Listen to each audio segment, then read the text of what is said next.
Are you tired of the same old Zone Wars maps over and over again, and think you could do so much better if you only knew how? Well, keep watching and you'll find out how to make your very own Zone Wars map.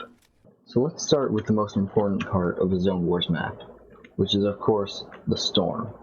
So what you're going to want to do first is you're going to want to get the advanced storm controller and the advanced storm beacons. So to do that, you're going to go on creative, inventory, devices, and then right here, right above all the vehicles and stuff, there's the advanced storm controller and the advanced storm beacon. Right in between them, there's the basic storm controller, but you don't want that. That gives you a bunch of, gives you a lot less customizability with your storm. So you're not going to want that. So let's look at the settings for the advanced storm controller first. You're going to want to make sure you're on all options so you can see all of them. Generate storm on game start, you want that as yes, so that the storm will exist as soon as you start the game.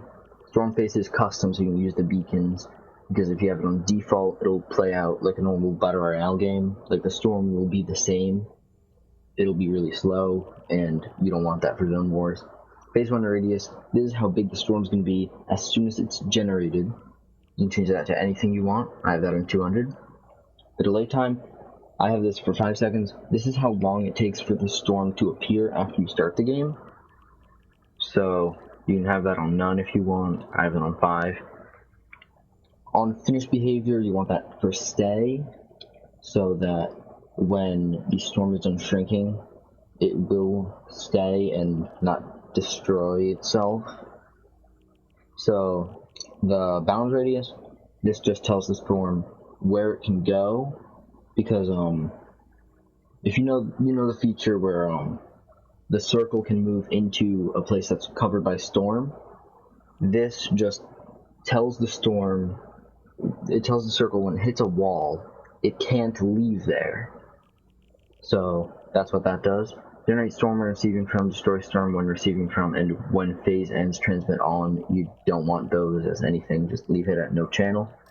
Now let's move on to the beacons. You're going to want one of these for every additional phase you want on top of the first one. So for this one, you're going to want it for phase 1. End radius, you're going to want it smaller than the other one. Wait time, this is how long it takes. This is how long it waits after you reach this radius to go to the next phase that you have on your next beacon. The resize time, that is how long it takes for the storm to shrink. Damage, that's how much damage you'll do per tick. That's on 2 for mine, and I would recommend that you increase this gradually as the phases progress. Movement behavior, you're going to want to set that to random. Move distance minimum, maximum, you can make that whatever you want.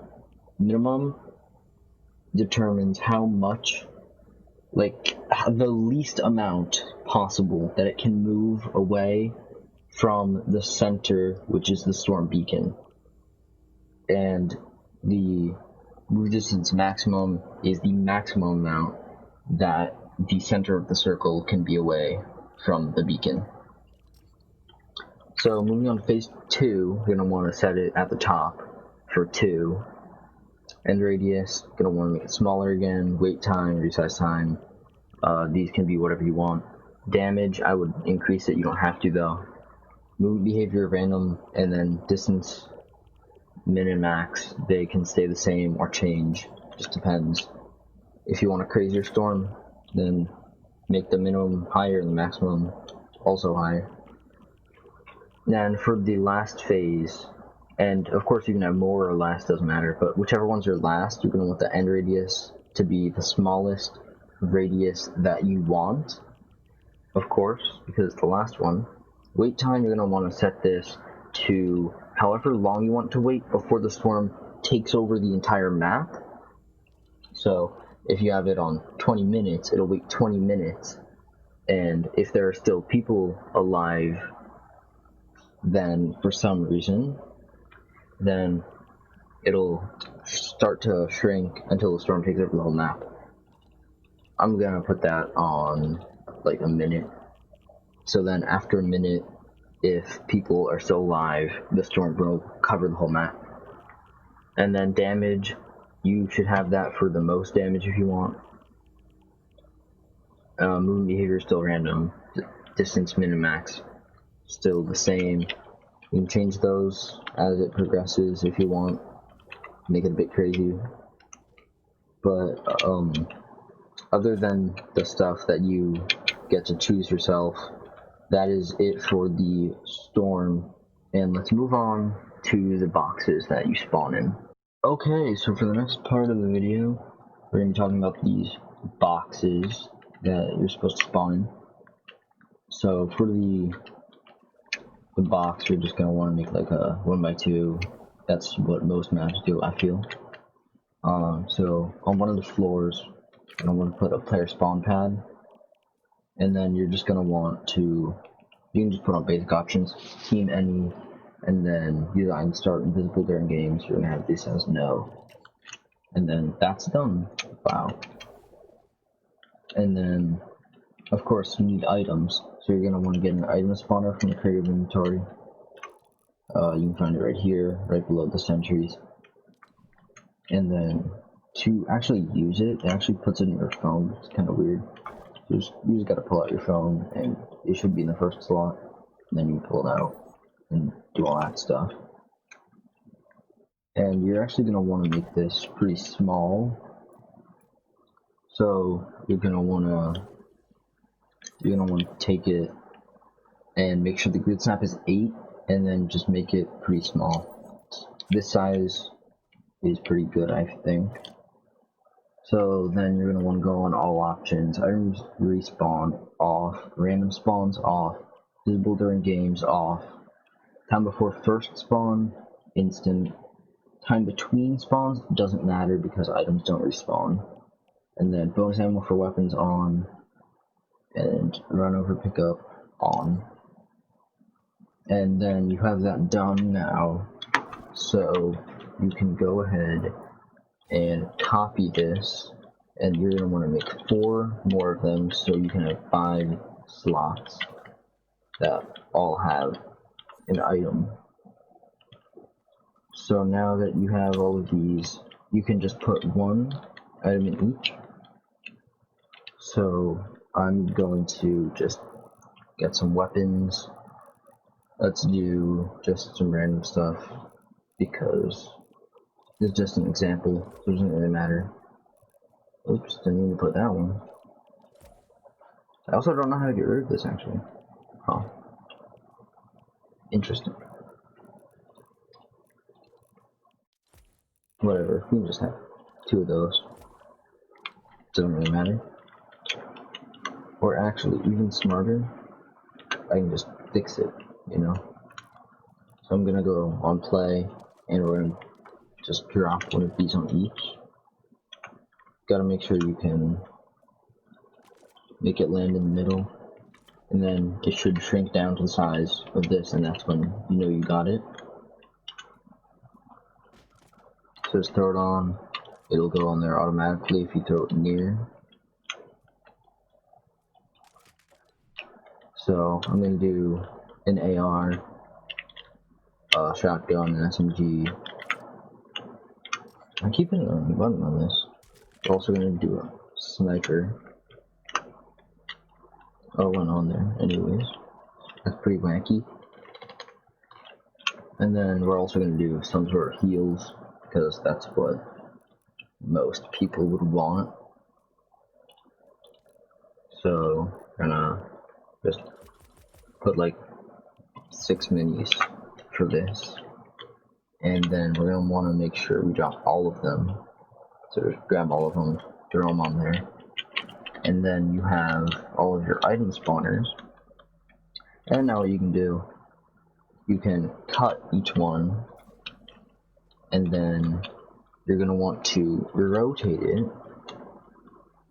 So you're going to want to make sure you're rotating it on this axis. It's called pitch. And you're going to want to rotate it until it's upside down, and then just put it as high up as you can. And, ooh, oopsie doopsie. So you're gonna want it as high up as you can in the box. And also, I forgot to mention that you're going to want the roof of the tile that has your spawn pad on it. The roof, it has to be like an actual pyramid and not the floor, because otherwise you won't be able to get these to be high enough. So you can get your first one and then just drag them in the order that you want them to be in the inventory. So the way it works is the top one is in your 5th slot and the bottom one is in your 1st slot. So as you put these in, keep in mind the order that you want them in. And now this one, it's the shotgun in the 5th slot and the AR in the 4th, which is kind of a weird way to do things, but you know, this is just an example, so it doesn't really matter. And for your map, you should probably do it in the order of AR in the 1st, then shotgun in the 2nd, SMG 3rd, then like heals and sniper. But that's just personal preference, I guess. And I'm just doing mine sort of randomly because it doesn't really matter for the example. And I'll be back to you once I have all of these in the correct places. Okay, so as you can see now, I have all of the item spawners in place, and when you start the game, all of these will go in your inventory if you have this as the thing. Yeah, if you have it set up like this, it should work. And what you can do to make your other boxes is you can select everything here, and then you can copy all of it at the same time,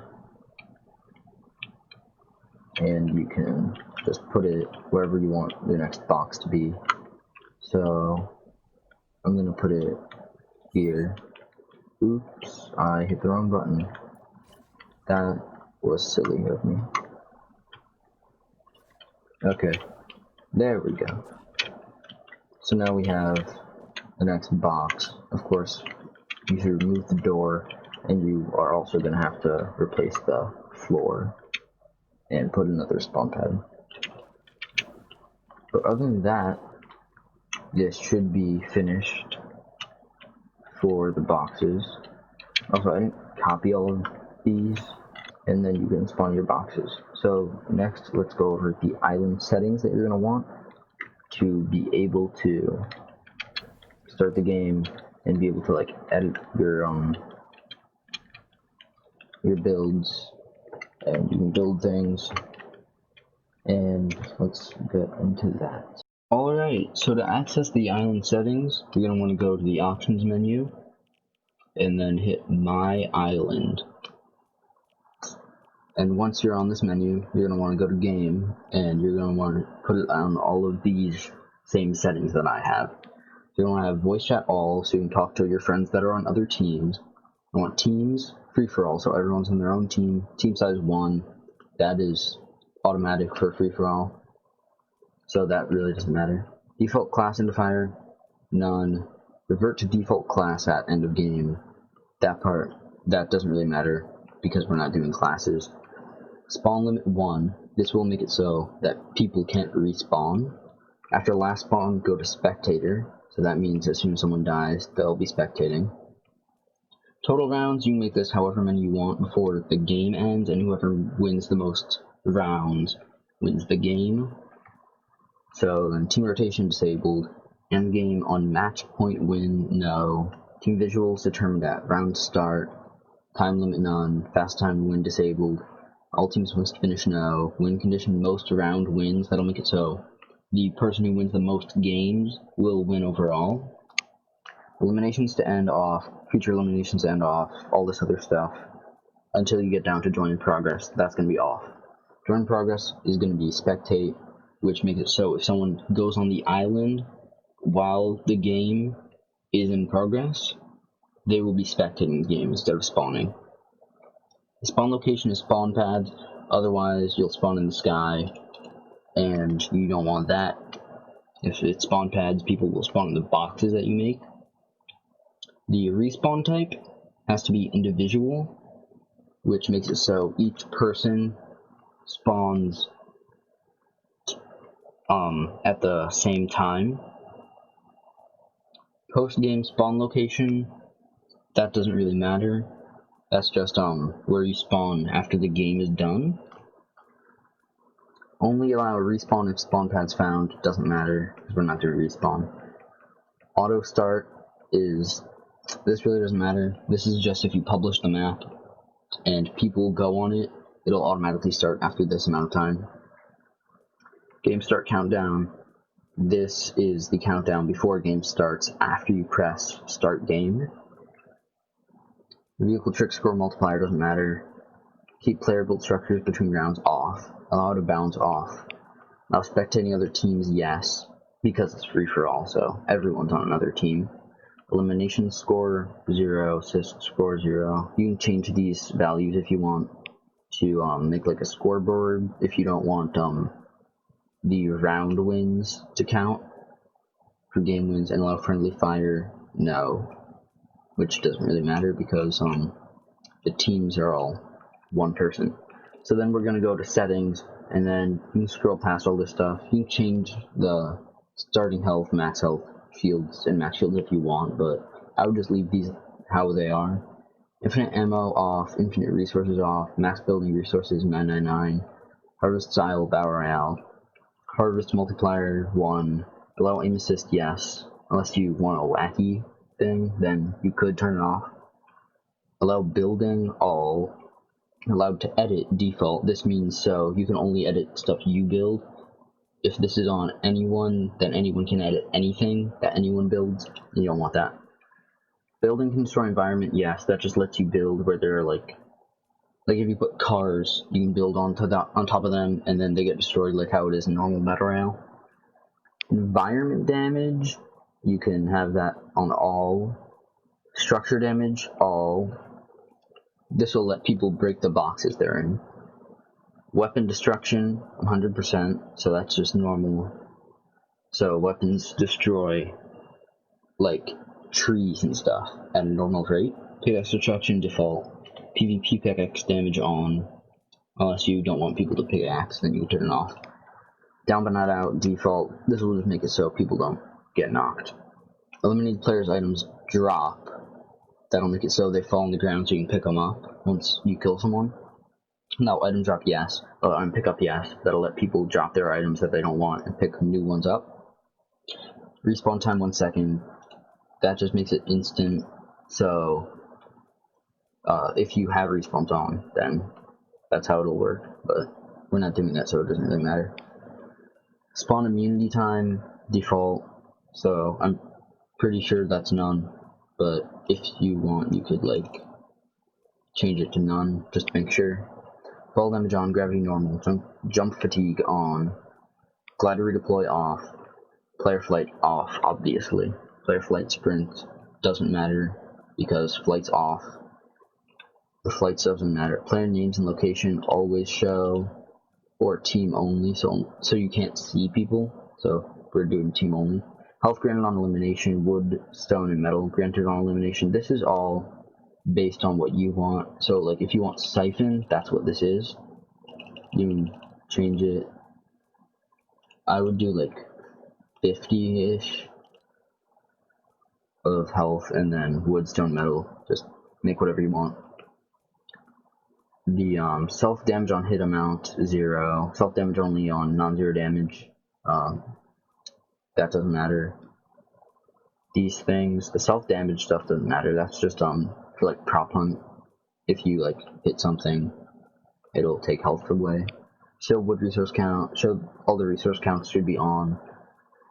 Gold doesn't matter because we're not doing that. And max equip slots don't override. That just leaves it at 5, so that people can't. Because like this setting, you can either have none, so people can't pick stuff up. 1 slot. 2 slots, 3, 4, 5.